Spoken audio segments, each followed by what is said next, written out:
very fortunate to have author Suzanne Collins with us to talk about Hunger Games and the new book, Catching Fire. And I know we all have a lot of questions. I'm just going to kick it off real quick and just ask, where did this story come from? Because it's like nothing I've ever read for young adult.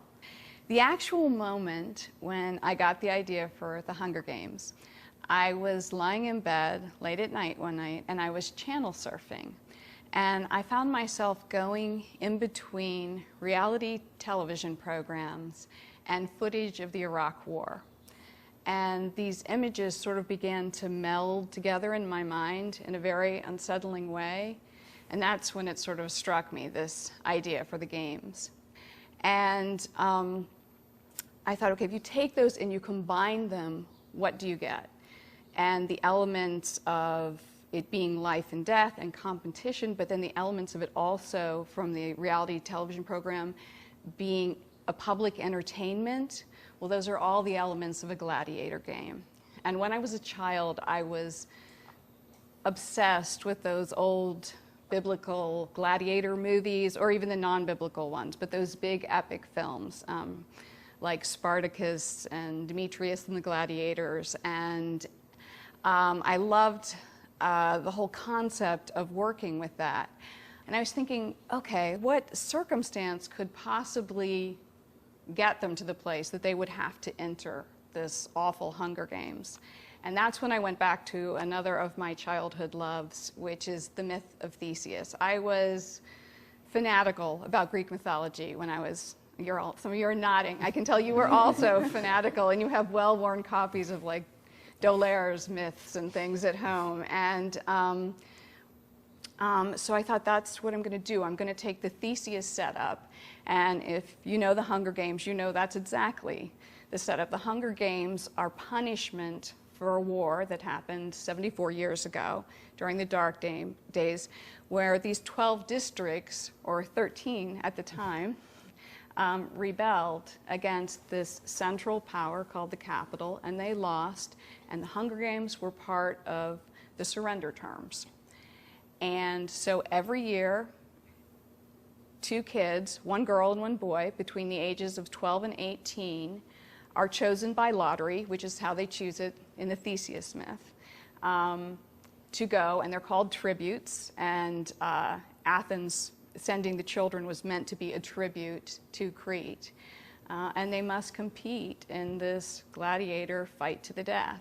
And it's an annual reminder of who is in charge and who has the power. And what will happen if you do not do this is we will not only take your 2 children, we'll come and kill everybody.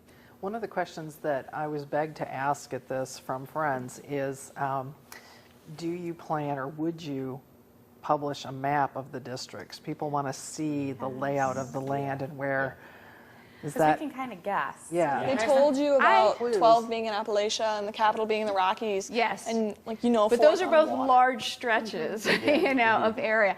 I didn't want to be too specific.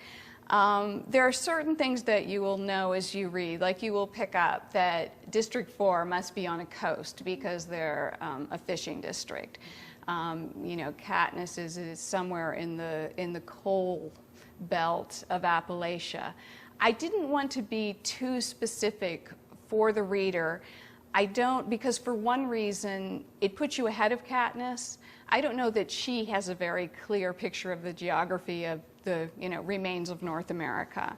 And that actually is important at one point in book 3, that she hasn't realized something before. Maybe when all is said and done, but I'd almost rather that the reader read it and they're trying to figure it out as it goes along, because there's a lot of that information she doesn't have either, and I want you to be with her. And I would like to hear from everybody here, what would you do as a competitor in the games?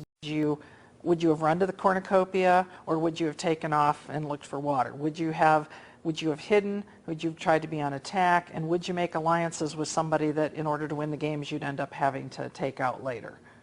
I would definitely hide. And, yeah. I would sort of scope out who I would want to have as my ally during the interviews and the training, And if I got the chance, then I would team up with them, and mostly trying to avoid the careers, obviously, because they're scary. They are. And just wait for everyone else to kill, like, each other, and then sort Unless of you just were a come out. career. Yeah, of course. I guess that would change things for sure.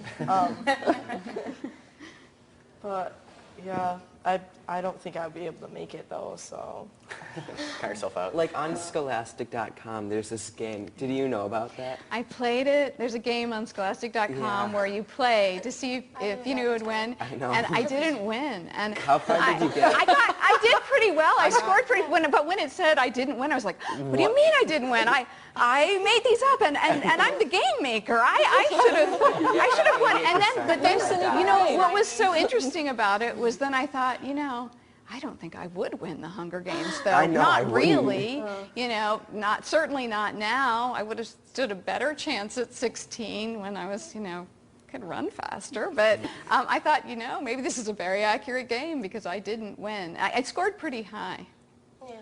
Kirsten, what about you? Oh, I wouldn't win. I'd probably hide, but I'd get kicked off or killed off pretty quick.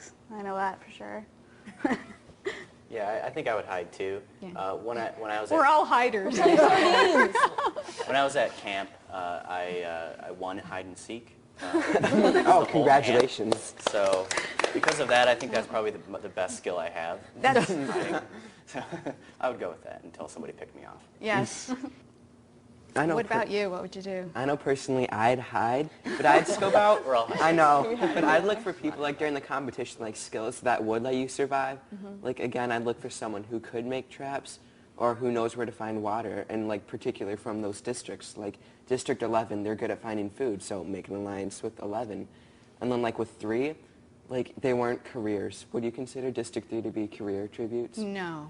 Okay, but they got him anyways because he could rig back the mines to guard their food. So- Right, right. Well, when 3 does win a game, it's usually because they have technological experience, because it's the district where they make electronics and things like that. In the Catching Fire, with the whole idea of the clock, what do you call it that? That was Yeah. ingenious, but also how they figured it out and like what he'd say, like tick-tock or something around the clock. Yeah. That was so Volts. weird, and then eventually start to like pick it up. I was like, Fine, I it was did not nuts or know bolts. that. It was nuts. Which way? Nuts. We were debating whether it was nuts or bolts. Oh, nuts and bolts. Nuts or bolts. District 3 was, you don't really think about it as much. You think more about Katniss and Peeta. But it was also kind of a slap in the face to the rebellion, or to the Capitol. I rigged back your minds to help me in the game, which Right. I'm really not supposed So to District do. 3 obviously has their own rebellious streak going in there too, because that again is the same kind of philosophy that both Katniss and Haymitch use in their games, which is to turn the actual arena or the intent of the arena around on itself, to make it your own game. Well, District 3 makes all the technology that Capitol uses too. Right. So like there's the part where they talk about like how they twist around people's voices. Their kids learn to do that in school. Right. And so anyone that goes into the Hunger Games can know that. They know how to twist it to their own means. Right. Katniss feels a little cheated because they don't get a lot coming from 12 that can help them. She has her skills, but they, of course, were all illegal. It's another reason District 12 loses so much is, you know, they don't go into the mines till they're out of Hunger Games age. They go in at 18, so they, you know, they haven't got any skills. Whereas if you've been, like Finnick, if you've been raised on a boat and you can, you know, You can tie a noose. You can tie knots, you can make nooses, you can make nets, you can, you know, use a trident. You have all these, you know, you can fish. You have all these skills that you've learned from childhood, but the children don't go in the mines in 12. So I've noticed that the districts, like the tributes from Districts 1 and 2, they seem to like sort of thrive on the games, and maybe like, and I've also noticed that they didn't seem to be on the list of districts rebelling, so that's more to come. yeah. Like, will they join the Capitol when the war comes? Will they or won't they? Like, will it be a war all districts against Capitol, or will it be districts after Nice 2 try. against first 2 in capital. Yeah, Nice 'cause try. really One point for We yes, shall 2 points for see. no. No, you're not doing that thing, guys. Well, seeing how you left us in Catching Fire. Yes, it's I know, it's a shameless cliffhanger. We hate you. I know. Oh, that was an awful ending. I know, but know. you know what? Okay, here's what I do with the books. I answer, this is my rule, because, Gregor was 5 parts, this is 3 parts. You have to have some rule, or you just have one, 1,400-page book that no kid will pick up, right? So what I do is I answer one significant dramatic question in each one. And when I've answered that question, then I feel it's fair to break and go to the next book. So that's how I do it.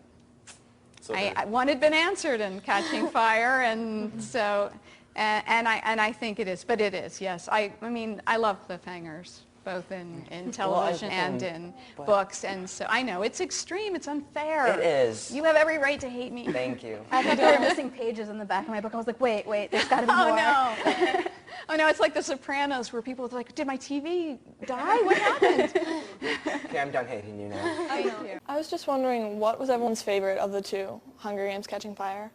I liked Catching Fire. Like, I like books with political intrigue. And Yeah, that I really think had a lot there are of different types of books. I saw Hunger Games as more an adventure, and then Catching Fire was like it had the adventure element, but it was also a lot more intrigue. And Yeah, I agree. I like Catching Fire. Oh, better that's 'cause so of the good to political hear. intrigue. Yes, well, I thought it was even You want better. to think you're improving. You want to think, and also because I think of the trilogy really as one story. It's 3 separate parts, but to me it's like 3 acts of a play. And so it's great if you love book 1, but I mean to me, the success of the entire story is dependent on the whole trilogy working, and also book 1 it's like the first act of a play. It's like, this is where we begin, this is what it sets up, and then what does it lead to? Because it leads to a much larger story. Katniss's world and also her understanding of her world grows, in sort of a ripple effect. Her circles become larger of both understanding and how she sees her place in this world. And to do that, the Hunger Games is very, it's very small, it's very intimate in a way. You spend so much time, with her in the arena in her head. And it's like, no, it's a larger book with a larger context, and she's on a larger journey. You have this really strong main female character, and then you also have this, she's driven by this urge to protect first her sister Prim and then Rue. Just these kind of weak girls who just need someone there for them. And I was wondering if you were inspired by anything in your life to create this kind of contrast, or?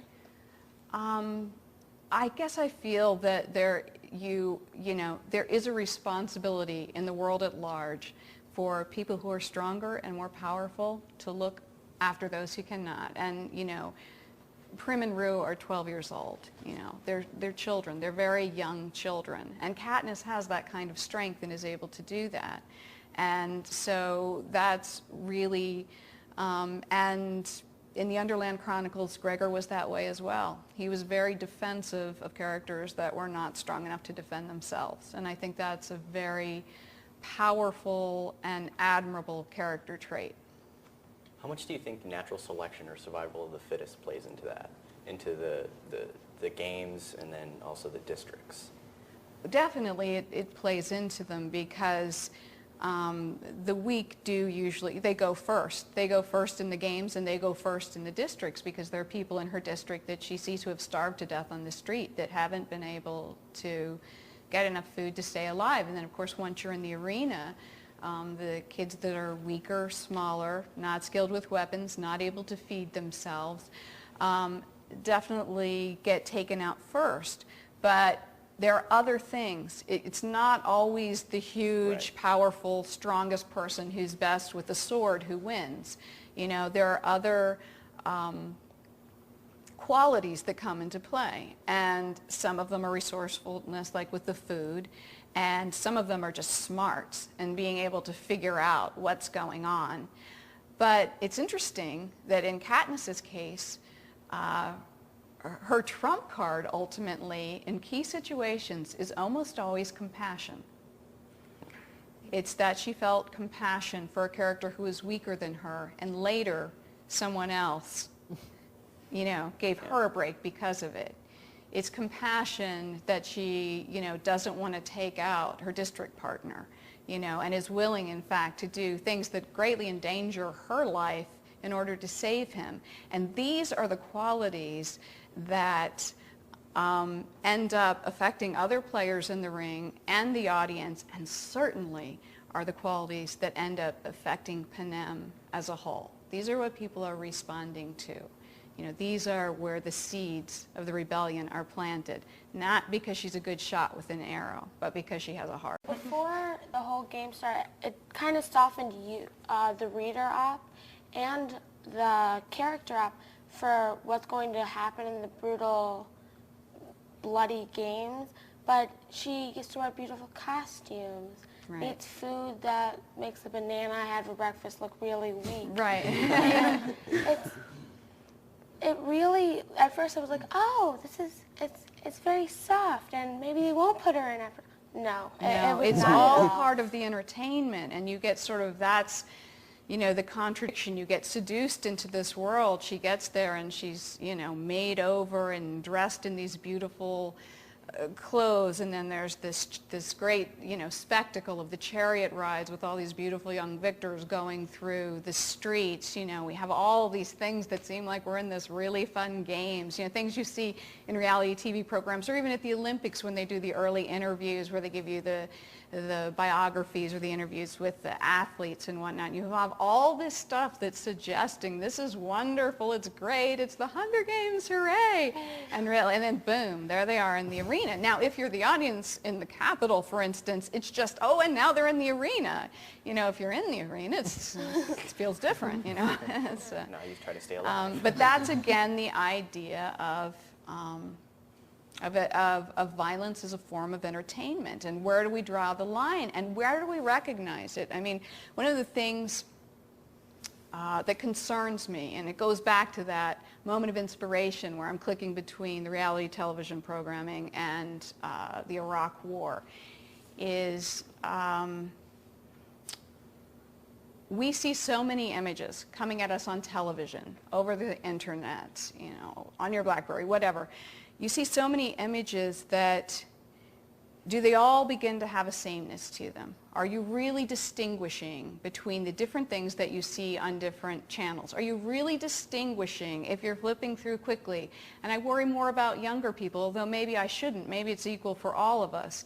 When you flip from the game, and then you flip to the war, and then you're back on something else. And that's very troubling to me, because if you're watching an entertainment program, it's fine, but if you're watching footage of the war and there are people really there risking their lives, losing their limbs, it doesn't end at the commercial break. It continues. That's real life. And one of the reasons that's so disturbing and so powerful to me is that when I was a child, my dad fought in Vietnam. The year I was 6, he was gone for the whole year. He was career Air Force. He was a historian, he was a doctor of political science, he was a military specialist, but he was also in the Air Force. And so I can distinctly remember when I was 6 years old, my mother tried to shield us from newscasts because we were little. But I can remember there would be afternoons where cartoons, whatever children afternoon programming was playing. There wasn't much of it at the time. This was back in the 60s. Where the TV would be left on and the news would come on, and I can remember hearing the word Vietnam. I knew he was in Vietnam, and I would look up and I would see the screen. Those were very graphic pictures, and I was terrified. Of course I was terrified. My dad was over there, I didn't know how to articulate it because I was 6. I didn't know exactly what it meant, but I knew he was in this very dangerous, threatening place where people died. And to this day, when I see footage, war footage, be it Iraq or Afghanistan or whatever, it still has a very powerful effect on me. And I'm sure it does on anyone who has a loved one over there. But I wonder for the people that haven't had it as a personal experience, how that feels. That war, in many ways, we have removed it. I don't like, when I watch nightly news, how little coverage I see of those wars very often. It's upsetting to me that there's maybe a minute or sometimes almost nothing virtually on it. I mean, we are engaged in 2 very active wars, and they should be front and center, and people should be informed about them, and you should be aware about them. And, you know, we're at war, and yet does it feel like we're a country at war? I don't necessarily know that it does. Not in the sense that people have felt at war in the past. And I think part of that is due to this enormous amount of programming that's on, so that you don't necessarily focus that, separate it out, and say, oh my God, this is happening right now. I liked how it had elements of like the Orwellian 1984 in it as well, because like I just read that this year, and you see this like the cameras everywhere. The government knows everything. You don't know what they know. And then there's also the idea of the utopia in Capitol that blinds the people in Capitol to the gruesome like acts that are being committed in the Hunger Games.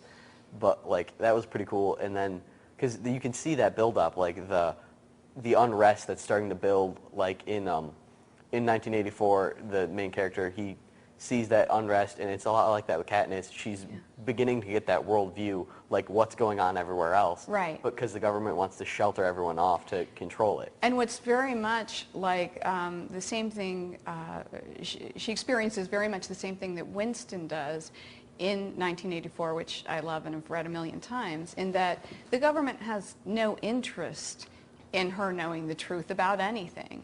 You know, so in the same way in 1984 that you're just fed the stream of lies, so it is, you know, for her. You know, whatever's on the television is probably untrue. You know, they're feeding a lot of information in order to keep you ignorant or off balance or confused. And that's their only access to any sort of news. So it's a huge... another part of this book is about that, about the power of the media to influence a person's life and their thinking, and how powerful you are when you control the only source of information. Here's a weird parallel. Did you intentionally bring in 13 districts to compare to the 13 original colonies? That's Kind what I of was for thinking fun. about. Yeah, I Okay. did. I did, you know, because it's in North America. This is the new United States, although it's also part of Canada. And I thought, you know, when I was setting it up, how many should there be? I was like, well, there were 13, but now there's 12. Yeah, because I thought, you know, with American history that would resonate for kids and things. Going along with the American history thing, could the location of District 13 like go along with the Manhattan Project at all? Because it was the development of the nuclear weapons, and we don't know where it is, but we know it's beyond District 12, which is the Appalachians. And if You they're have gonna to live, just wait and see. I mean, if they're going to live underground, they can live in the subway system underneath New York. Yeah. You'll have to wait and see. I can't. If I start talking on that, I would have to explain so many things that we'd be halfway through. Yeah. No, I can't tell that part. Where is the Capitol located? Well, I'm telling you, it's in the Rockies, and that's as much as I tell you. Look at you. I hate you so much. You know, and you won't tell me. The Capitol's the center, and they're all located around them. So it would be possible for, say, District 4 to have an ocean where next to a District 5 doesn't. Oh, absolutely. First that was You what do kind of know, you confused do me. absolutely know that District 4 is on an ocean. You know, it's on a coastline somewhere, but, you know, we have a lot of coastline. And also, you know, there have been changes from environmental disasters and whatnot. Everything is not exactly as we see it. I mean, we're centuries in the future. You know, so there are differences. And they're not necessarily in numerical order. Oh, no, they're not next in to one numerical another, order at yeah. all. So They're they not, could be no, anywhere. they're dotted around. You kind of dance around it, but do you think it's global warming has anything to do with that? I'm certain that was a factor. Okay. I mean, you know, probably the factors that you always see bringing people to this dire state in humanity, you know, that we destroyed the environment, that, you know, wars got out of control, that nuclear weapons went too far. Maybe there was an asteroid. I don't know. Because you say it's a lot of storms. But it's the idea is that humanity has brought this about. Okay. Really, I mean that if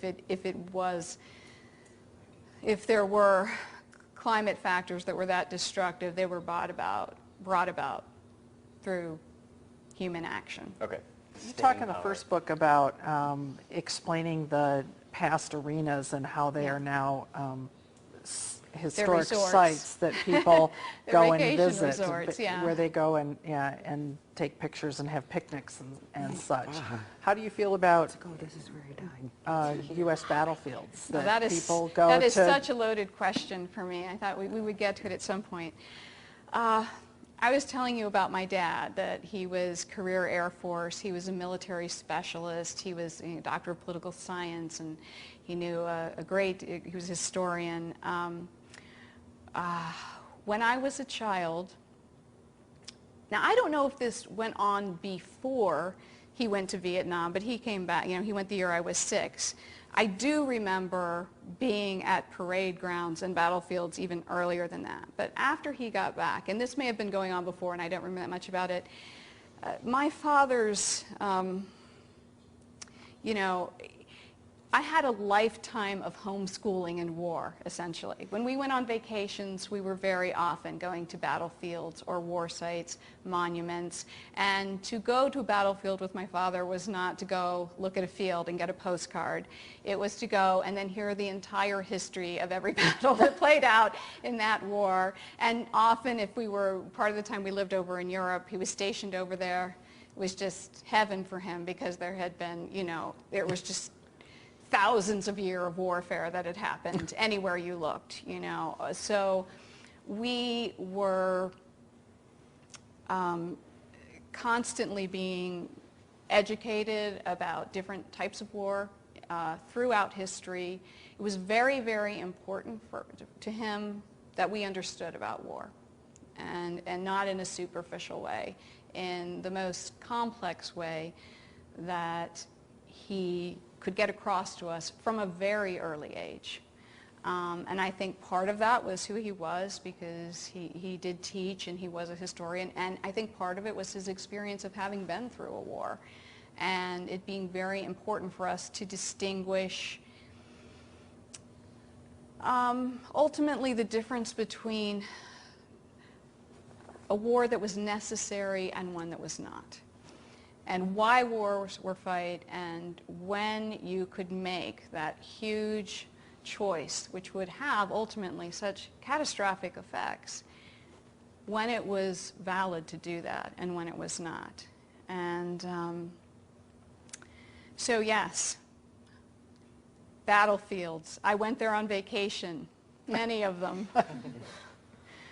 How big are the arenas? It depends. They change in size. Some are very large and take up acres and acres and acres. Like the one in the In the first book, it's a large arena. Other one, and because of that, it was when I was creating the second arena, it's why it's very small and contained, and it's circular. There are no corners to hide in. And also because, well, because you've read it, because of the image of the clock, so I need it round. It was a little confusing. Just where would the Capitol can only be so big, so where are they going to put 74 arenas? I mean, is it outside? Yeah, it's not in the Capitol. All right. No. Okay. You've got to fly to get there. Okay. So would that be in like a different continent? I don't think it would be in a different continent. There's conveniently a large ocean to the west of North America. If they needed an ocean, they would make it. Yeah. If they needed, a water. I mean, these are very intricate games, arenas. They take years to build. Most of them, they're designed long in advance. Many are going on at one time, and then I think, for instance, I think the Quarter Quell Arena is a little extra special because it's a Quarter Quell one. They put a little bit more time, thought, and money probably into it. Sometimes they're more simple thematic things, like it's like the Arctic out there, or it's a desert or whatever, and they have to survive in certain kind of conditions.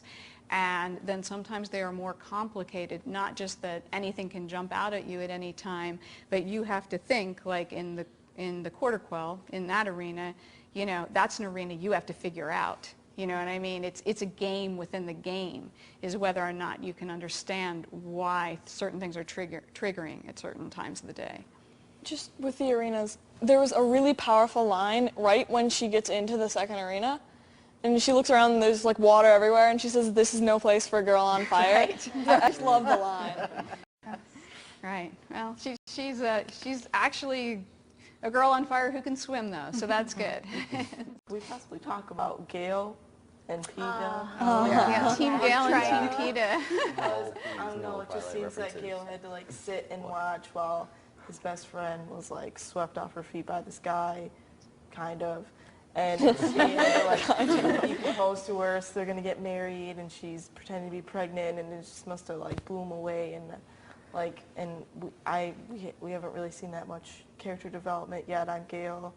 Just a little bit, sort of, that he said that he loves her and stuff. What's Gale think? Well, again, there's there's a third book in which many of your questions will be answered, but I really can't tell you now without spoiling it for you. But yes, I mean, it can have been fun for him, certainly. You know, There's even a point where Katniss says, "If I were him, how would I feel?" And she feels furious. Right. You know, so it's not been easy for him, nor is it easy for Peeta, because he knows there's this existing bond between Gale and Katniss. And of course Katniss is, you know, completely torn by the situation, and validly so, and that added to the frustration that she didn't even want a boyfriend. So, you know, this is, you know, not, I think she is, one, you know, she never planned to have a family because she never wanted to put her kids in the games, okay? And she already has this family to support, basically.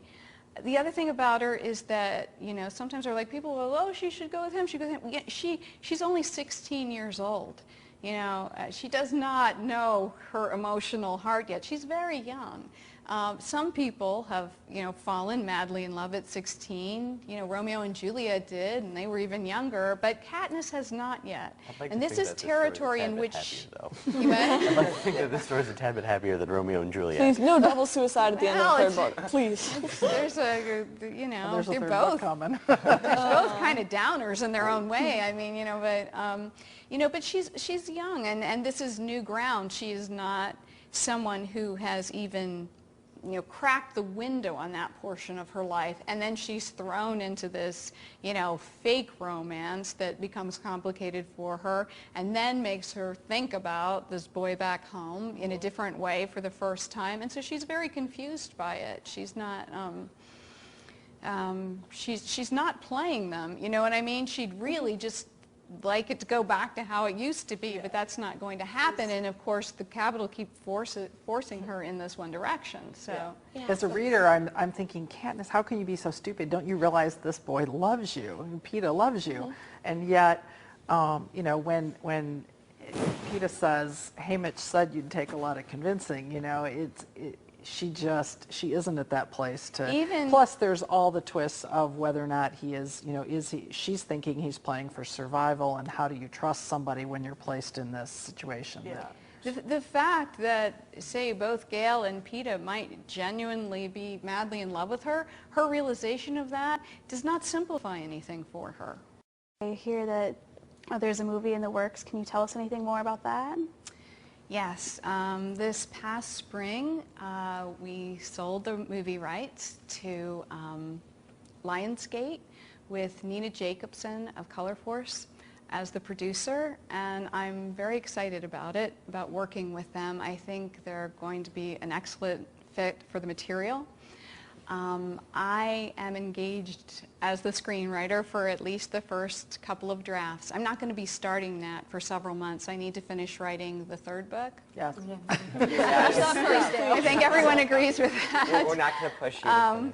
But once I get through a draft or two of that, then I'm going to start working with that. I'm excited about that. It's going to be, you know, more Hunger Games, but a different challenge, because it's going to be taking a book that's written in the first person, present tense, and putting it on a screen. But what I think it's going to do is give an opportunity to open the book up, because, you know, this is a book very much about screens. And when you're reading it, you're with her in the arena, you're with her constantly. But what I'd like to do is kind of crack the world open so that we are with the audience, we are with family, we are with the capital audience, we are with the game makers, we are with Haymitch, who is her mentor, and this is a way too that characters who exist largely in her mind and memory right now in the book will now be more active present characters when you see it.